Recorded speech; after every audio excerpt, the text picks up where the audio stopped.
Ohio gozaimasu! I'm Chris. I'm Richie. I'm Migi. And welcome to... We? Me? Simpin. Dai Sanju Yonwa.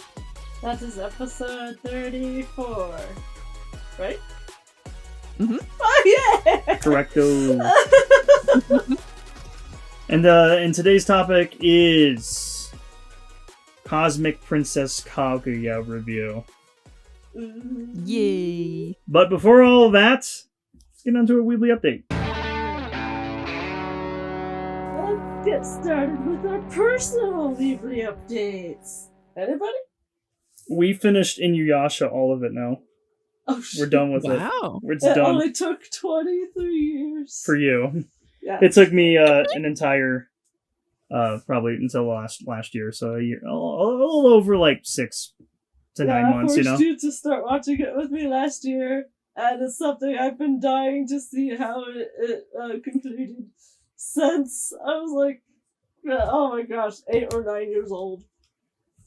Oh, wow. It took you a while. Yeah, it did. I'm in my 30s. Yeah, that's crazy. When I first saw Inuyasha, it was because, my mom is a crazy anime fan, and so we just found it and we just binged all of it. I remember that we had our computer was where we were like streaming it from, because we had to specifically for like the last like movie and episodes and stuff. So we had the computer monitor turned around on the desk and the couch was shoved up close to it so that we could sit there and watch it. That is amazing. I love that. And so we got through 7 seasons and 4 movies.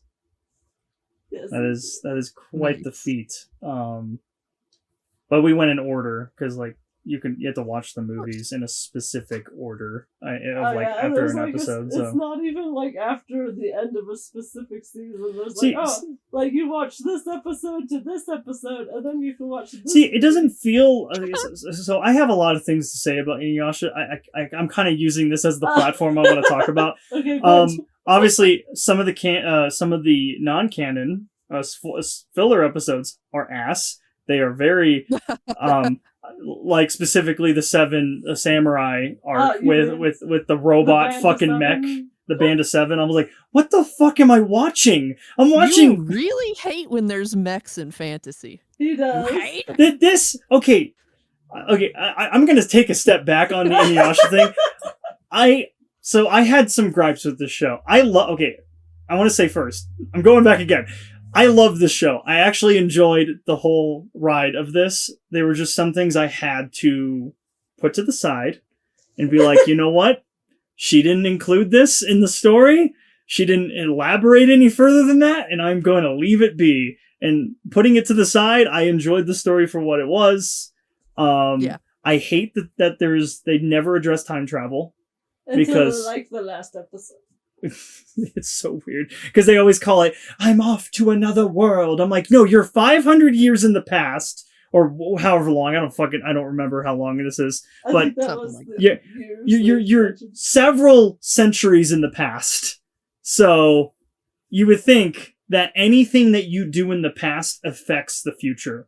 Like specifically Naraku, who is the big villain of this entire show, is a threat to the past, but not a threat to the future? Like, that is one thing that drove me crazy about it too, because you would think that whatever he does in the past would affect the future a bit until they... I would have loved that for stake reasons. Like, oh, he is a threat in the past and future because I can't go back to the future, or, I have to fix the future in some way or form, because it just didn't feel like there was a lot of stake when she kept going back to the future, being like, okay, I'm going to go back and do my high school shit.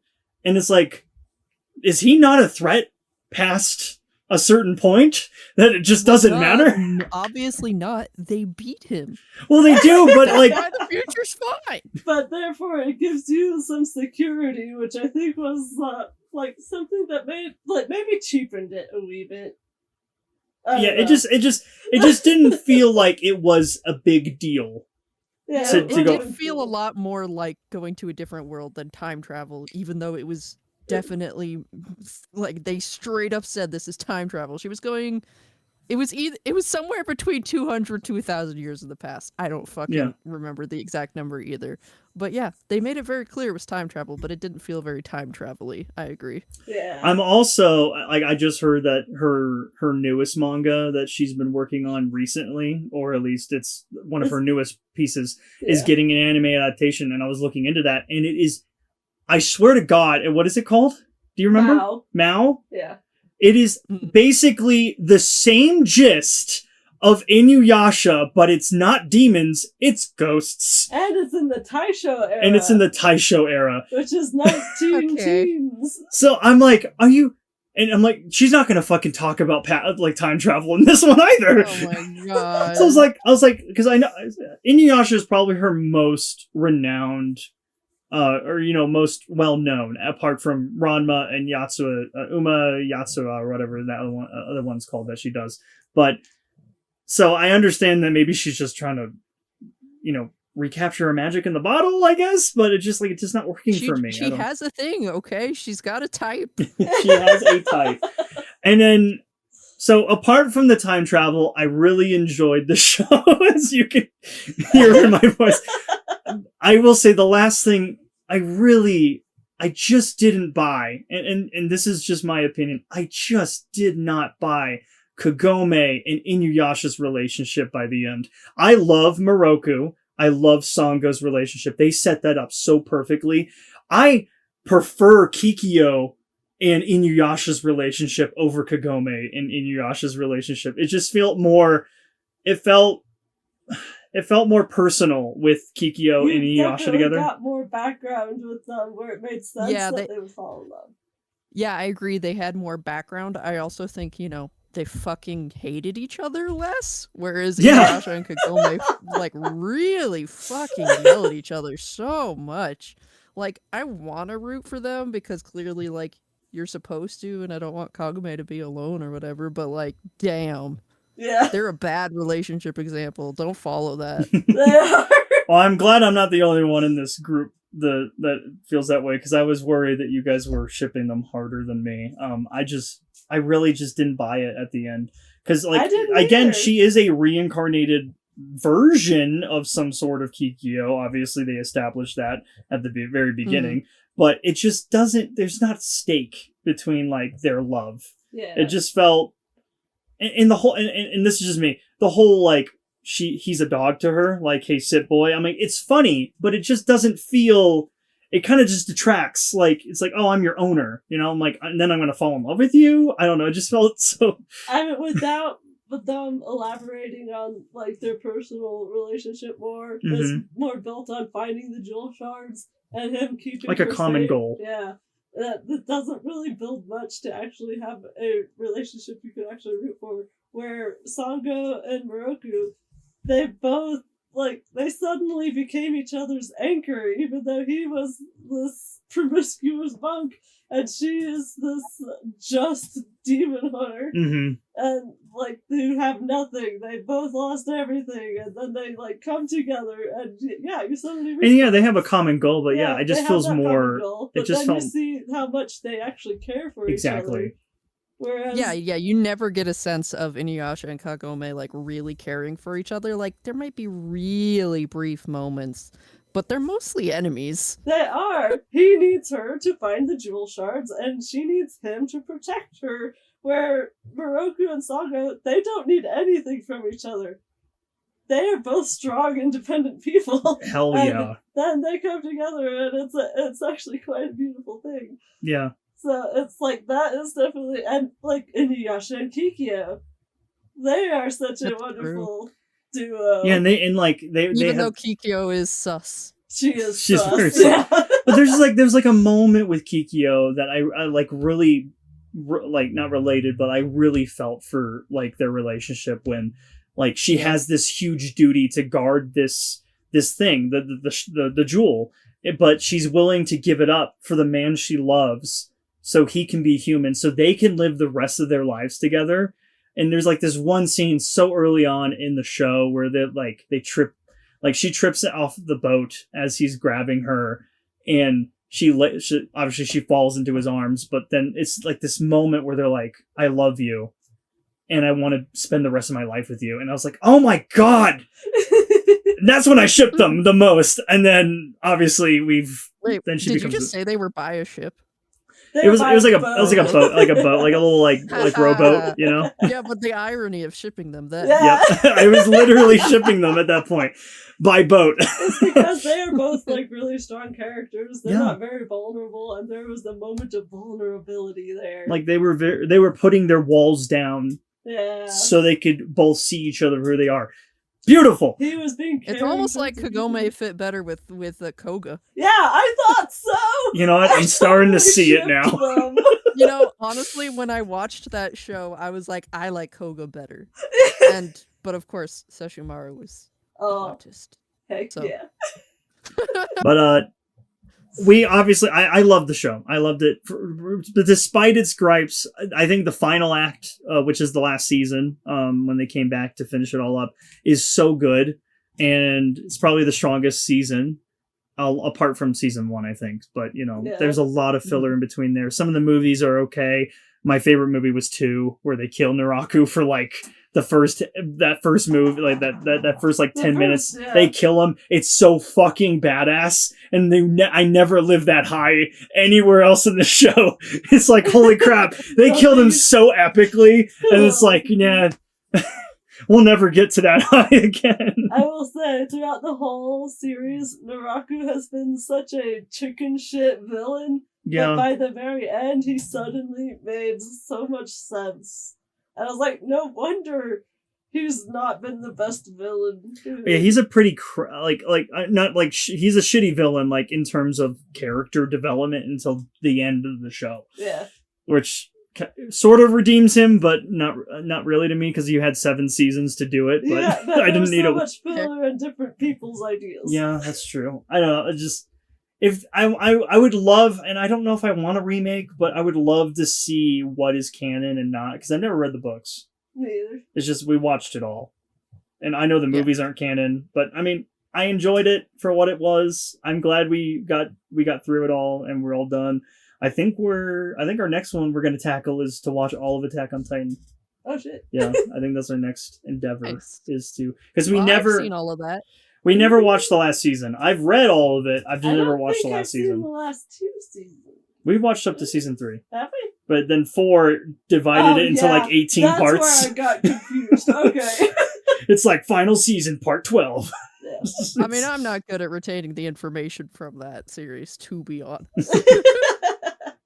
But I would love to see what Mappa did, because that is the one thing that's not in my Mappa belt right now. I've never watched their Attack on Titan continuation, because they picked it up after Wit dropped it after season 3, because they could not handle the workload that they had to do for. At the time, Wit Studios was a smaller team. Now they've grown and expanded past that, so they could probably have tackled it, but they know at this series, specifically Attack on Titan, is the most. It was very popular. You know, it is huge. So they had to offload it to somebody else to finish it up, and I respect them for that. But you know, I didn't want them to flounder and ruin the series. A part of that, I think they knew that too. So especially since they did a beautiful job beforehand. Yeah, they did an amazing job with those first 3 seasons. So I was there for the first 2 seasons. it was a cultural phenomenon. Yeah. It actually was. It was really everywhere. I remember going to Denver Comic-Con and I, cosplayed as Mikasa. I actually like bought some costume bits and painted my own jacket and stuff. Was so excited, but then there was like, I think like 50% of the people were cosplaying as fucking Attack on Titan things, so Yeah, I blended into the crowd. It's Amazing. one of those shows, or I guess it's one of those series that had just blew up, and everyone, like everybody's grandma knew. I mean, hell, your mom watched it. Yeah, she watched it right along with us. It's crazy to think that an anime like that could do that. and it's a very popular one. So I'm well, at some point down the road, we'll probably talk more about Attack on Titan because we'll be watching that at some point. But we are done with Inuyasha, and That's been a lifelong journey for me. And I do want to see the spin-off they did, which is the Yashahime, which is a continuation. It takes place with their kids, and I think I want to go down that line at some point, but I think I'm Inuyasha out at the moment and just want to take a breather. But it is like a 3-season spin-off. It's not too long. It's not that egregious, but I would love to see what happens after and what their kids are like. I mean, it's a kind of like a Boruto effect. And why is that one kid wearing like a tuxedo looking thing when that's totally not the Edo period? I think I know why from reading the synopsis. So yeah. What's the synopsis? Well, so so the synopsis is it deals with the Shishomaru's kids. One of them accidentally goes to the future in the present. I don't know. I just know one of them is in the future, which probably explains the tuxedo. And I guess Kagome's family takes care of that child. Apparently, is what I told. And then the twin, or I guess the other sibling, is stuck in obviously the feudal era, and also deals with Inuyasha's kid as well, who's a bounty hunter, which is cool. So I don't know. I'm interested at some point, but obviously we need a little bit of a spirit dog break. Dude, it's been years since I've seen Inuyasha, and I still feel like I need a break. Yeah. Oh, I feel ya. Inuyasha question. Yeah, what's up? Do you think Kagame can still regularly go back and forth between modern to past? That is what I would love to know, because it sounded like it was a permanent decision that she made at the end. It did to go to stay in the past, because there was like moments when she's like learning how to do things, like be like an apothecary in the feudal era, or a priestess or some sort, and she's like, hey, I gotta get used to this because I'm here, you know, and it's like her wording sounded like she made the decision to stay in the past forever. Okay. So I don't know. I'm interested. So I'm just to see what that's like. So that's our personal update. It was like a whole review on Inuyasha. It was the Inuyasha / Kaguya review. I originally was thinking like we should do a whole episode on this, but I'm like, no, I don't know if I want to talk that much about Inuyasha, but here we are talking about that much. A decent amount. It was Mini episode. Yes, it was. So how long have we been talking about it? About like maybe 20 minutes. Not too bad. And if anyone wants to watch Inuyasha, it's all over on Netflix. That's how we watched it. Just want to throw it out there. Weebly update. Well, I mean, obviously, I watched the movie that we're going to be reviewing. Heck yeah. Other than that, I've been so obsessed with Scarlet Hollow, I've done literally nothing else. Understandable. That is a worthy thing to keep your attention. Now you're kind of just going through like playthrough, Yeah, I've been like literally going for the achievements, dude. It's crazy. Damn. Oh, yeah, I'm like, wait, I want to see what happens if I do this. What if I go to there? Okay, how do I get this achievement? And it's like, even if I've seen a certain scene a million times, it's like, yeah, but it's so good. I just love having them say that to me. The dopamine, you know? Absolutely. I got so obsessed, in fact, that I decided to make a, do you know what a your character here is? A YCH? No. It's a specific type of art com where they've basically created a base already, and they just designed your character in that setting. It's kind of like an outline. So it's like an outline kind of it's thing. like really easy to make, which makes them also cheaper and stuff. And so I basically designed one for making the main character for Scarlet Hollow for people, since you don't get to see yourself. You know? That's cool. Yeah. I just finished like uploading that and putting all of that up. You're gonna be making bonk. Maybe. Fingers crossed. But yeah, well, let's finish off the Weebly update with some news from the anime world. What do you got to start us off with, Crazed? Yes, Kadokawa and Aniplex are joining forces to make a new distributor of anime films called Animec. Anemic? Anemic? I don't know how you would pronounce that. I turned it into a medical situation. I'm so sorry. Oh, you're good. I don't know how you would pronounce it, so best of luck on that front. But yeah, it's just It's just another joint venture to, I guess, deliver anime in the theaters, is what I understood from this entire idea from the article. It's definitely very movie focused rather than TV shows. I think it's a good step in the direction, because obviously we are seeing a boon of movies performing really well in the box office. I mean, a good example like that is Demon Slayer right now. It is still selling like hotcakes, and it's coming back in March, or actually it's coming back this March for more showings in the US and stuff. And Chainsaw Man was a big one, and we just saw Scarlet not too long ago, and it's just, you can see that movies are kind of a good idea maybe in this genre, and you can tell a condensed story sort of, with some of these stuff, and instead of doing a 24 episode or 12 episode count. And they're seeing something about that, and I think that's a good idea. It is weird to see Sony, which is a subsidiary of this. I mean, they kind of have some stake in Aniplex. Actually, they own Aniplex, and then they also have like a huge amount of shares in Katakawa. So it's so weird to think like they're making another company within Sony's branding of, all these other studios that they own, or companies that they own, or have stake in the companies that they own. It's so interesting. So it feels like a mess. It feels like you're putting too many fingers in a pie. Sort of like Nestle. Yeah, like Nestle. They're in so much more than just food. Oh yeah. I mean, like, I think Nestle might actually be a subsidiary of something else.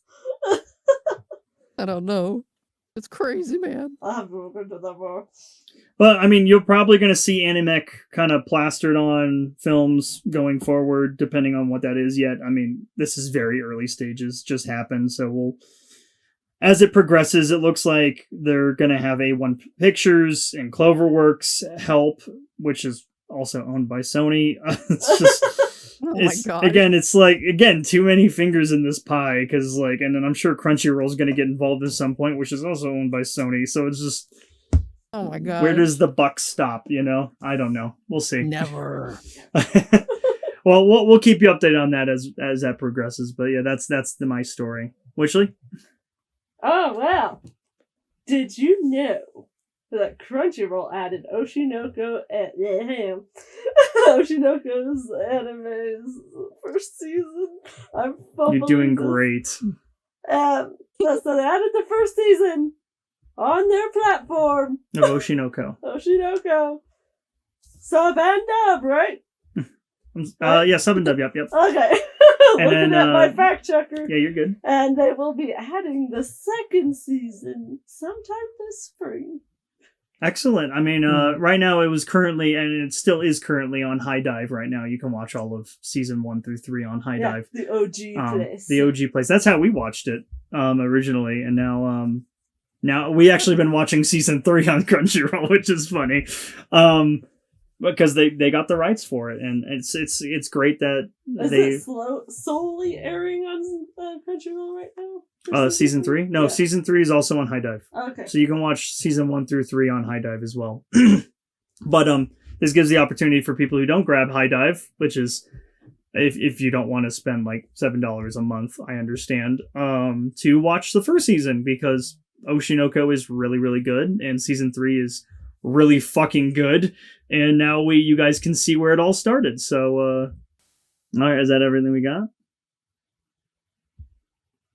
Yeah, I guess that's all we've got for specific news, but if our listeners want any daily updates on anything related to the anime world, I'd recommend checking out animenewsnetwork.com. Not that we're sponsored or affiliated, but we'll leave a link down below.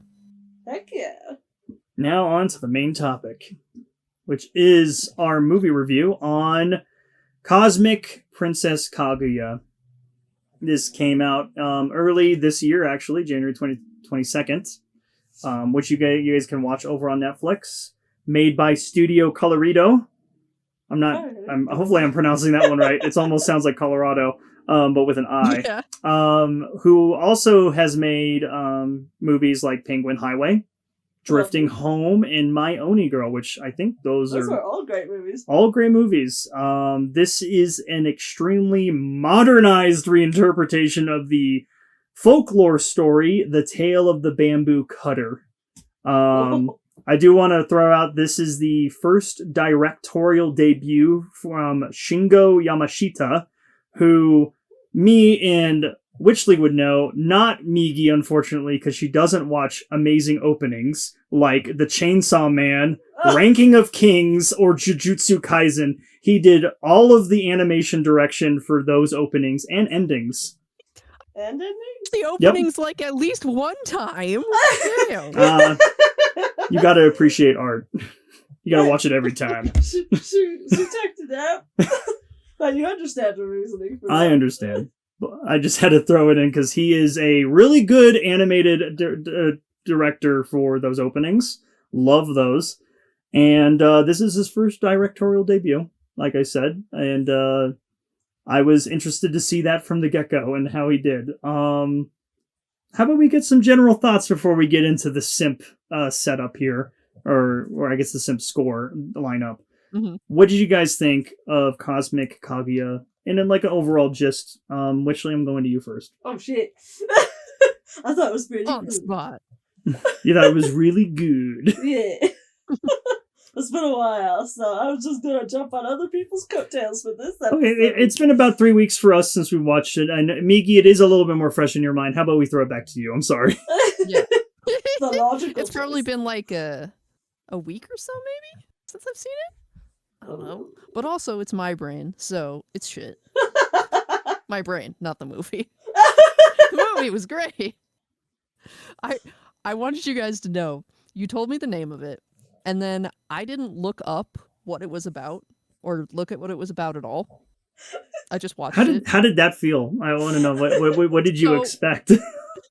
Yeah, just based off the name, I'm like, is this going to be some magical girl shit? What am I watching? What am I going to be watching here?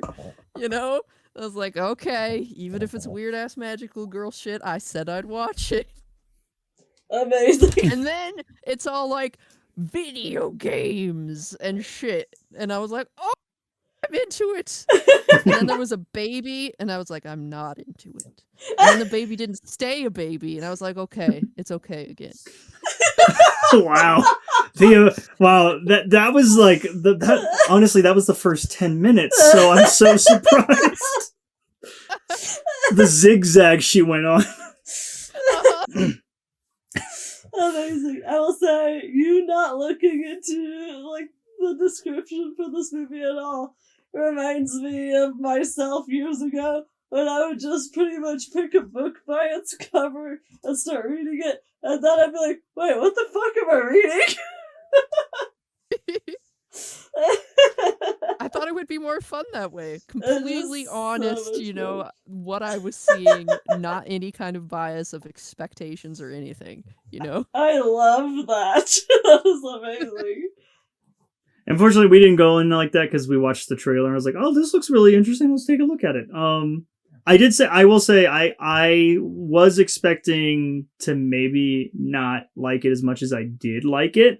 So I guess spoiler, I did appreciate the movie. I actually enjoyed the movie. It was really well animated. I thought they did such a brilliant job with what they did with 2D and 3D animation where I could not tell in some sections where when it was 3D and when it wasn't. It's like it was like at the line where I was like, I cannot tell if you are pulling off 2D or 3D at the same or at this moment, and it was really good. There is some really visual stunning. I think this is for Studio Colorido. I think this is their most visually stunning and well animated movie that they've ever done in their lineup. I mean, I love their previous work, but I think this is up there. So yeah, I was interested to see their modernized reinterpretation of this, and it's very different. They went for like. Obviously, I love that it's not a bamboo shoot. It is a pole right outside her apartment. Yeah. It's not a bamboo pole. It's a street pole. It's a street pole, and I just thought that was really funny to like modernize it in a setting like that. And I guess in Tokyo, thought that was really cool. Yeah.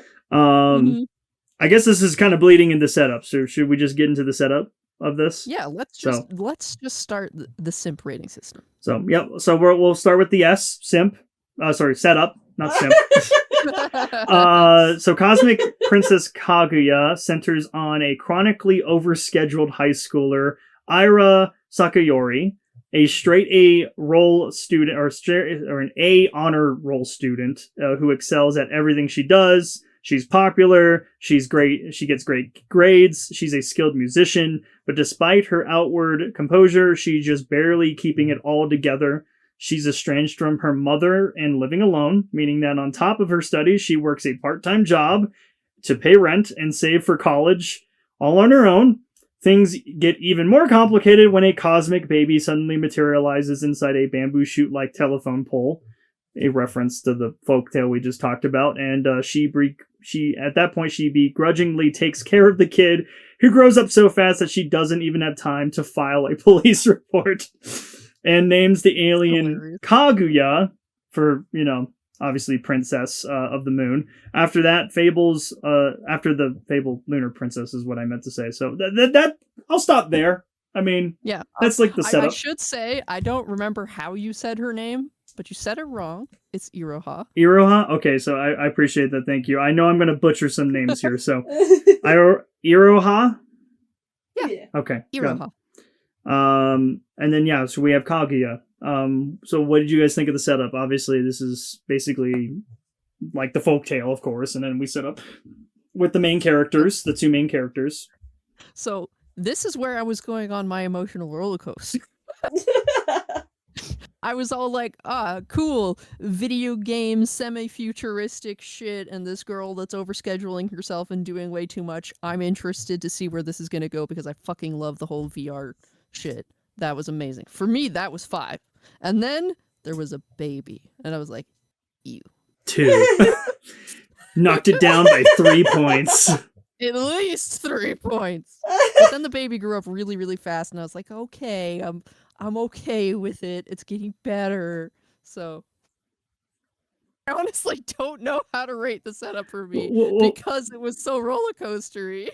If you want, you can take a moment to contemplate. Yeah, Witchley, what did you think of it? Like as the setup and everything. Overall, I love the modern stuff. I love seeing your struggles and whatnot of trying to make it in Tokyo, and the mythology, like with the baby and whatnot. Because unlike Migi, I don't mind when babies are introduced in stories because that adds, for me, an interesting element of responsibility. What are they going to do with this child, sort of thing? And this being an old, mythology thing in Japan with the Lady Kaguya stuff, I found it more intriguing. The part that I didn't feel like was set up very well was her estrangement with her mother.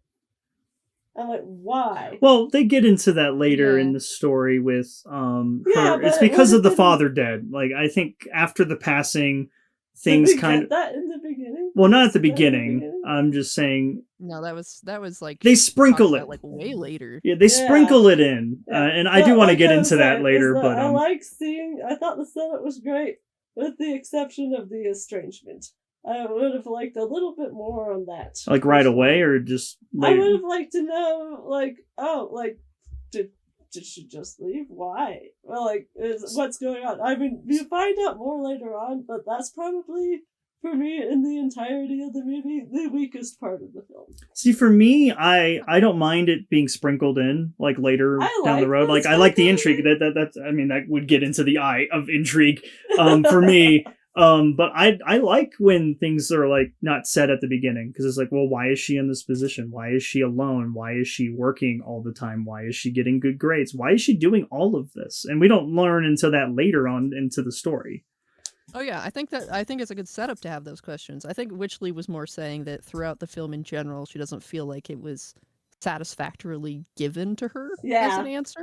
Yeah, Migi's got me pegged. Well, I do want to get into that later, because I did have some issues with the estrangement. I feel like if it was better explained throughout the movie, then I would have thought that the sprinkling at the beginning with the estrangement would have been much better. I understood it as the dad died. He was a musician. She really liked music. Her mom used that as kind of, I wouldn't say coping mechanism, but she put all this pressure onto her daughter because I don't know if her mom is still grieving. I mean, again, we don't really see the mom at all in this movie, which is a problem. I have an issue with that.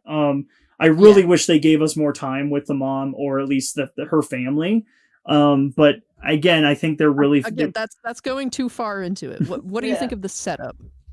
Just the setup. Right now. I think for me, I like the setup. I think this first act of the movie is really good as a setup, and I was down for the whole thing. It gets wonky with the baby, and I was expecting that this baby was going to grow up over time, but no, it just grows up within 2 nights. It's like, holy shit! It's like, it's like, oh, thank God.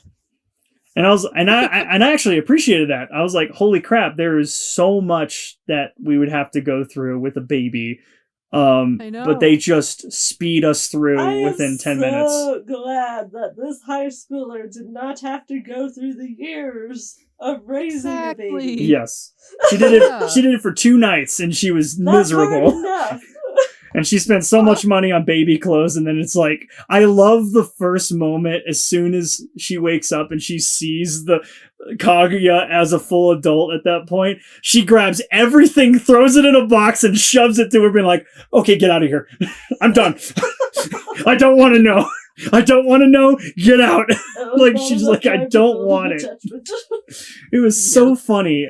There's so many funny moments. That was really funny. Where she's like, done. I'm thinking that's a 4 for setup from all of us in general. Maybe so. I would have said like maybe. I'm thinking a 5, guys. I thought it was a good setup. I thought they set up, her life and her struggling and her loving, obviously the VTubing side of things, or just in this gaming world, which I do want to get into the gaming world a little bit later. It gives me a lot of Belle vibes, which I really, my favorite ever. Yeah, I think I have issues with the virtual world a little bit that I would love to talk about down the road, but it did give me a lot of Belle vibes. And yeah, I just love the setup with this obviously retelling of the bamboo Kaguya story. And where we go from there, I think it's a 5 on my end. I think they start off really strong. I'm still on a 4. And if you guys are both at a 4, we can go 4.5. Yeah. If you guys want to do 4.5 or unanimously choose 4, I'm fine with that. I'm not going to be upset with that.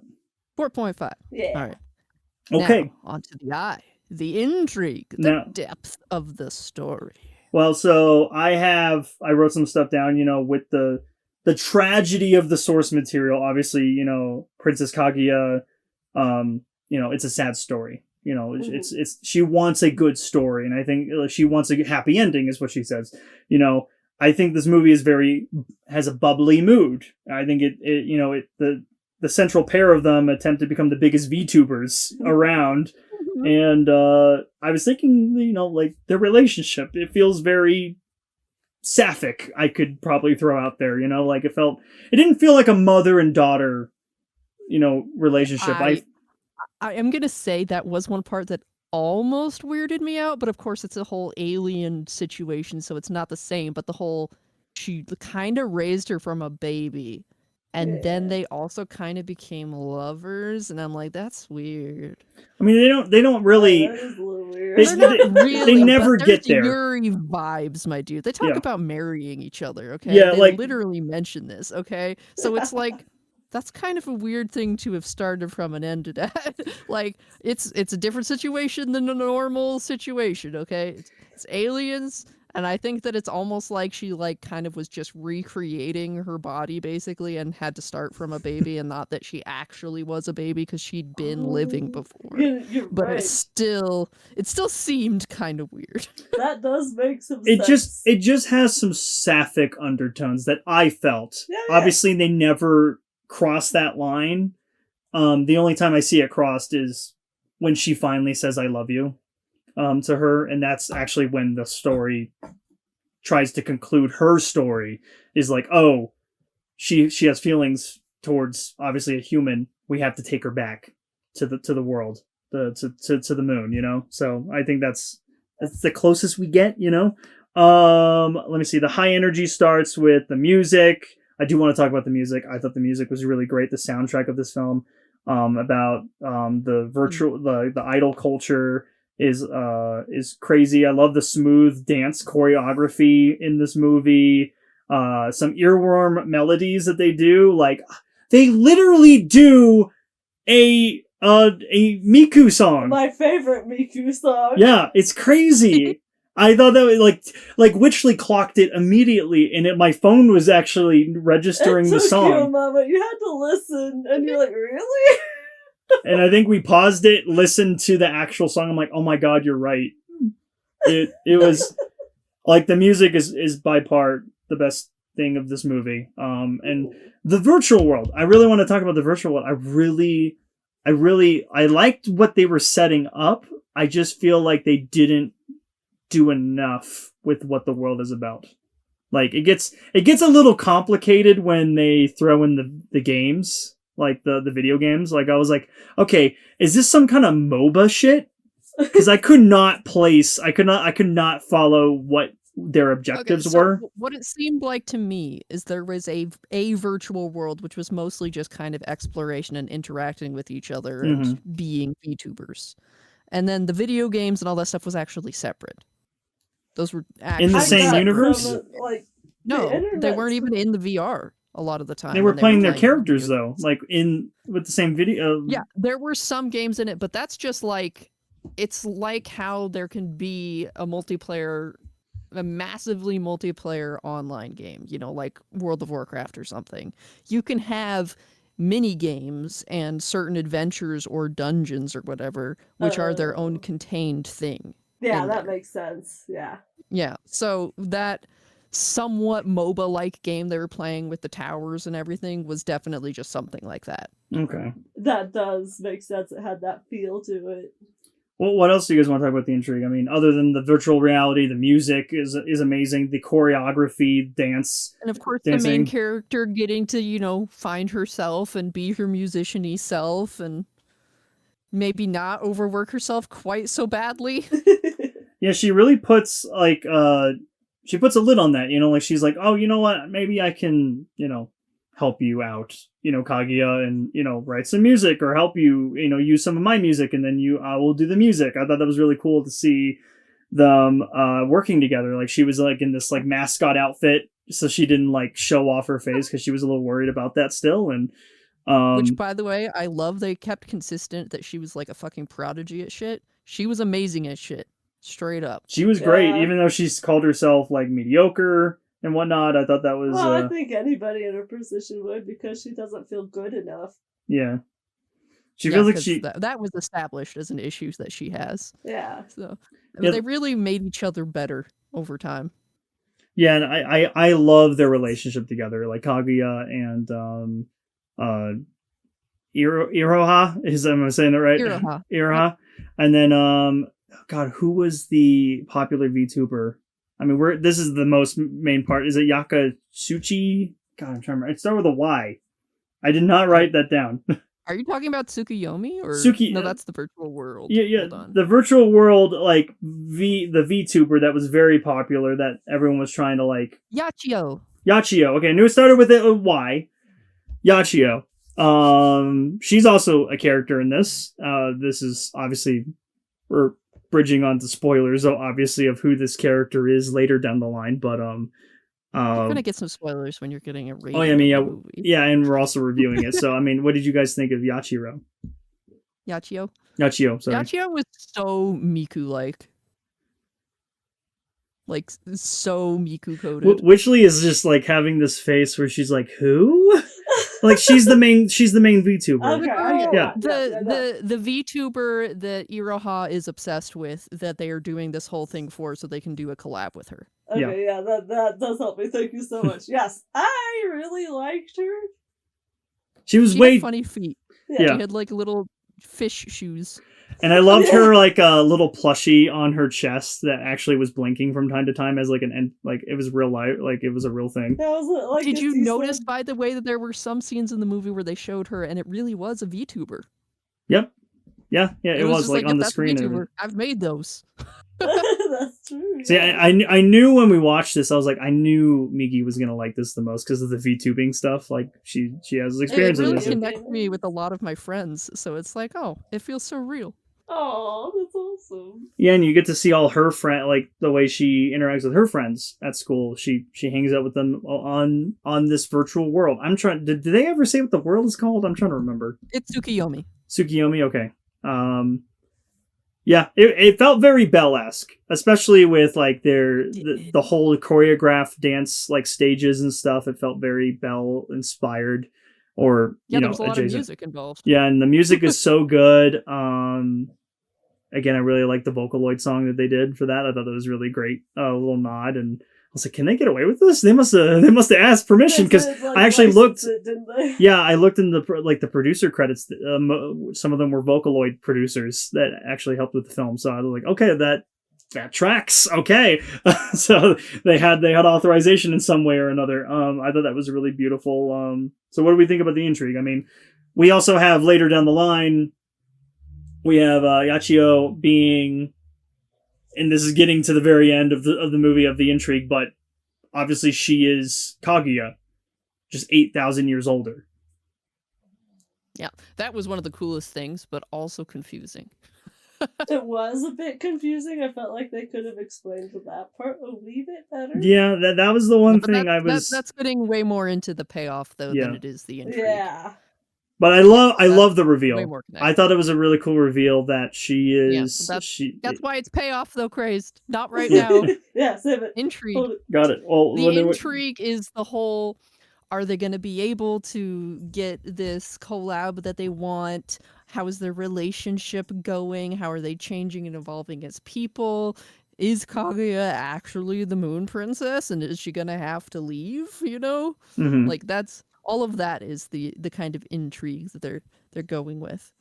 And like part of me wants to say 5 because I can't see anything wrong with it. Right. But part of me also wants to say 4 because I feel like I don't want to just give out 5s. You know what I mean? Like that you can't get better than a 5. So it's like, was it the best ever? Or just really good. see, and we'll get to when we get to payoff. I think the first 90 minutes of this movie is amazing. I think it's great. I think it's perfect. I think the later half is a lot of pacing issues. It's a lot of twists and turns at the end, and it's hard to keep up with that.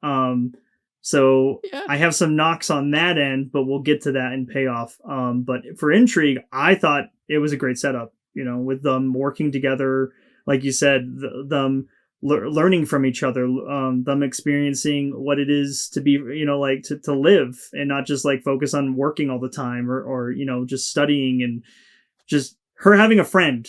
I mean, I know she has friends, but like this is like a very close friend to her, you know, and they get to bond by music together, which is something she hasn't got to do since she was with her dad.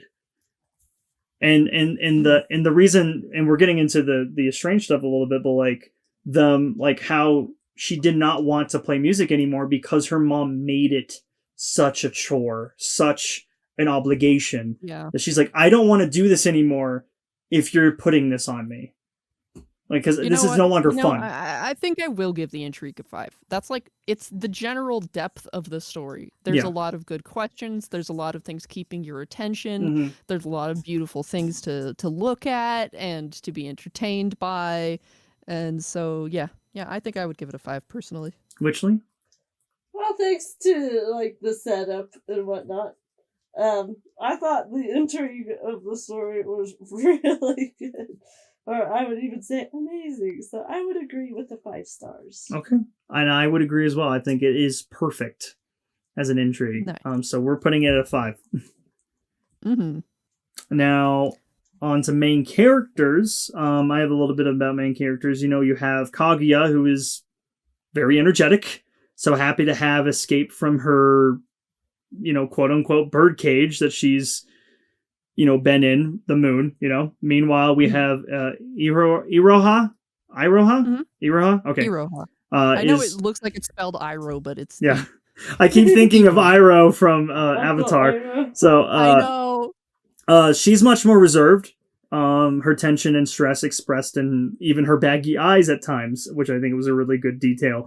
And I thought that was really nice to see. The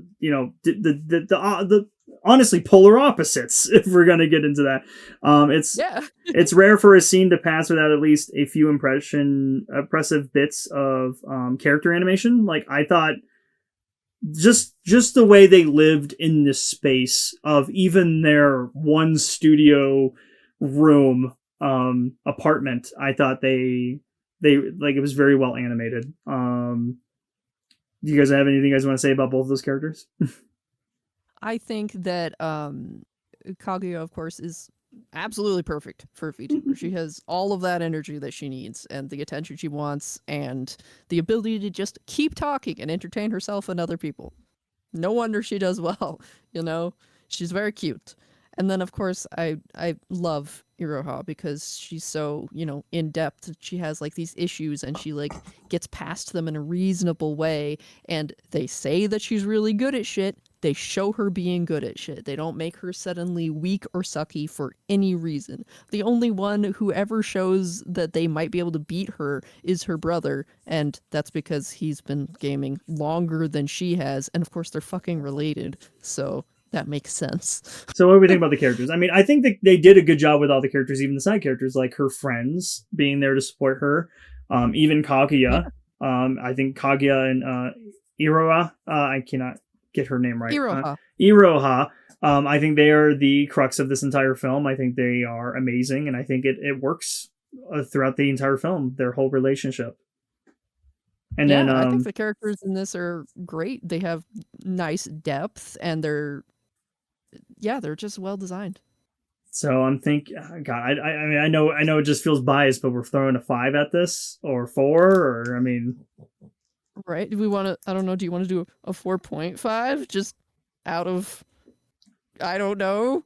So 4.5. Yes. All right. Well, we're gonna go to the payoff. Payoff. I will give a 3. Why? To be honest, that's kind of what I was thinking too. I am so glad you're on the same page. Well, why a 3? You have to elaborate. You can't just say a 3. You can't. Come on. Because Kaguya obviously gets taken back.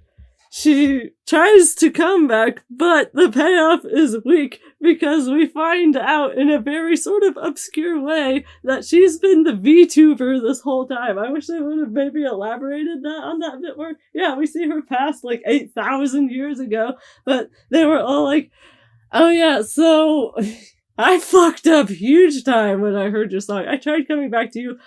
I lost my memories. And this is the only way I could actually see you in this time. And so I knew from our life together that you loved a VTuber. So I aspired to become that. Or something like that.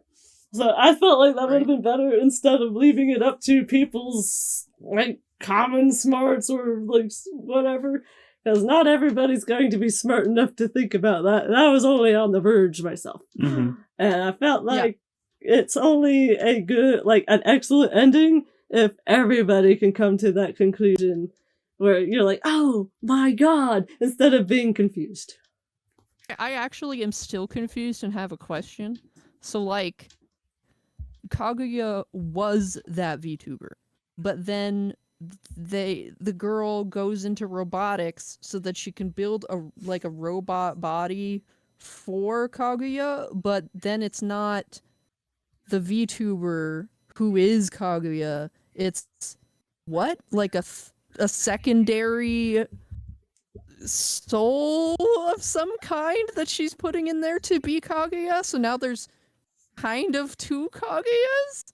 Because they literally show the robot body remade Kaguya and VTuber 8,000-year-old Kaguya at the same time, like together with her. I'm confused on the same thing.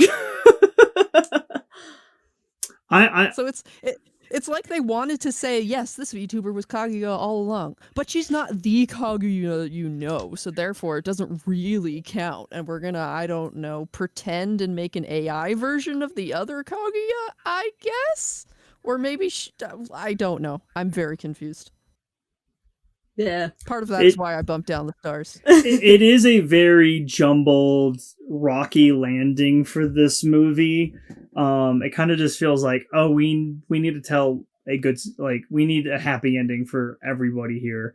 And this is what we came up with for the last 5 minutes, is just do a montage of what it took her 10 years to learn robotics, go to school, learn robotics, and make robots, and so she could have pancakes with her again, which I thought was very emotional. But again, it just feels it just didn't land for me. Where like, I want to take a step back. Did you guys like the fake out ending? Oh, the fake out ending was funny. Yeah, I was like, oh, it's a sad ending, and I was like, wait a minute, I know this movie's long as shit. Let me check the time. This is not the end. Now I know you probably didn't watch it on Netflix, but did you see like the Netflix stuff that they added to it? Yes, I did notice all of that. I was like, wow, they really tried to get you there. It almost worked. If it wasn't in Japanese, I would have bought it. Yeah, it was really funny. I thought it was a really cool fake out thing. That's a very good fake out.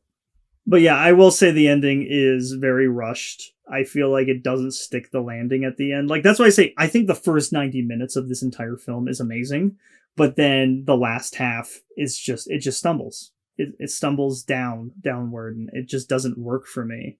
Because yeah, it just felt forced. And then like the whole estranged parent setup that they have sprinkled in throughout the entire show or the movie is, there is payoff, but we never see it. And I think that is a shame. I hate that. They just like show in like some kind of images that I guess she reconnects with her mom or whatever. It's like, okay, but one, we don't really know how horrible her mom was. Like, we get some little snippets of her being too like hard or perfecting on her, I guess, but like not enough to really give full estrangement. Like, there's not enough emotional, like, we don't hate her mom enough. And then she gets back with her and we don't get to even hear anything about how they reconnect or anything. Are they happy about that? Is mom happy to see her? Is mom sorry about what she did? You know, we don't know. Exactly. That's the whole problem I have with the whole mom setup from the very beginning, is that we never get a fulfilling answer to it at the end, or else that setup would have been more satisfying. Mm-hmm. I think for me, I am floating on a 2 right now on this thing as the payoff. Oh, yeah, it's a lot lower for me. It just stumbles. Like, so you thought it was bad? I don't. It's very hard to call this bad. I mean, they could have been a lot worse. I just think they rushed it when they could have gave us more time with the mom. I feel like, I don't know what you would cut out. I know this story is based on both of them, the two main characters. It's their story. It's not, her and her mom's story. I get that. I just feel like if you're setting these things up, I think we needed to know more about, and they do give me enough with the estrangement, and I understand why there's an estrangement. I just wish there was more payoff in the reconciliation. Of her like getting to back with her mom. There is a quick shot where she does call her mom, and asks her, I think, that she wants to be an artist or like a musician. I think she says that, or at least that's what I am interpreting it as, and that is it. And then obviously down the road in the 10-year jump montage, you see her back with her mom. I just feel like we should have got more of that, and I think that stumbles, and I think the ending stumbles with its 10-year gap, and what exactly is the message here other than like, yeah, I'm going to go learn robotics so we can make pancakes again, so you can taste pancakes. Like, I love that scene where she actually is in the robot body finally, and Kaguya's like, oh, no, I want pancakes, and he's like, well, we haven't mastered the senses yet, and she's like, I don't care. I want to have pancakes with you. And I'm like, by the way, if you haven't figured out the way for her to taste, why don't you just eat pancakes in the game with her? There's food to eat in the game world. They mention that. And you can't taste it, but you can still eat it. It's like, well, but that's the point of making the robot body, is so that she could taste the pancakes again. Yeah. So if you haven't figured that out yet, just eat pancakes in the virtual world. Yeah. It just sounded like it was a step like, oh, because I think she even says this is like Mark 82 or something, like this is not the first robot body they put her in, as a testing bed. So obviously they've been improving the robotics, or at least the android model, over time in this 10-year gap. So I don't know. I just don't feel like it's a payoff ending, and it feels rushed. And I think that knocks it down to a 2 to me. And then some setups that I really wanted more payoff on was obviously with the mom. And we don't get that. So you would say the payoff was bad? I think the payoff was bad. Like I said, the first 90 minutes of this film is amazing, and I loved every minute of it. It's by the end is where it feels rushed. I would at least want to bump that up to a 2.5. I don't think it's totally bad. Like, it's still generally happy, and it's not like crazy depressing or anything. It's confusing and not completely satisfying, but at least it's not sad. I can agree with that, and I would agree with your rating as well. At least like a 2.5. I would have gone to a 3-star because it was okay. It wasn't great or good. I think maybe I'm giving it too harsh of an thing. I mean, I'm okay with a 3. I honestly am. I just didn't like how everything was settled at the end. I just feel like it was rushed. It could have been so much better, but for me, it wasn't bad. I mean, yeah, they rush it and give us a happy ending. Did I want it to be miserable? No, I did not want a bad ending where they don't get to be together at the end and that's it. And I love the fake out. I thought that was funny. And it was. And I enjoyed the ride to the ending. I just feel like they fumbled at the end. I think I would boost it to a 3. I'm okay with a 3, guys. You're right. It's not bad. It's not bad in the sense of, oh, this is a terrible film now. It is an emotional payoff still in a sense, and it's just rushed. It is rushed. So I would give it a 3. Let me tally up those numbers. That would give the total score a 4.25. Not bad. That's really good, actually. Yeah, overall, I thought it was for a first directorial debut from Shingo. I think he did an amazing job. In terms of animation, I thought it was stunning. I thought the music choices were amazing. Everything visually wise was all in the right places, and the setup from the intrigue is all peak right there, guys. I just think the payoff, they needed to work on it a little bit more. Yeah. Yep. That's what brought their rating down. Yep. So that is our review of Cosmic Princess Kaguya over on Netflix. You guys can watch that right now. Let us know what you guys thought of the movie, and what score would you give it? And don't forget that you can find us on YouTube, Spotify, and even cool merch on Redbubble. If you've got any questions, comments, concerns, or thoughts for us, you can reach us at weebysimpinpodcast@gmail.com. And that's a podcast. So as we always say, Ja mate.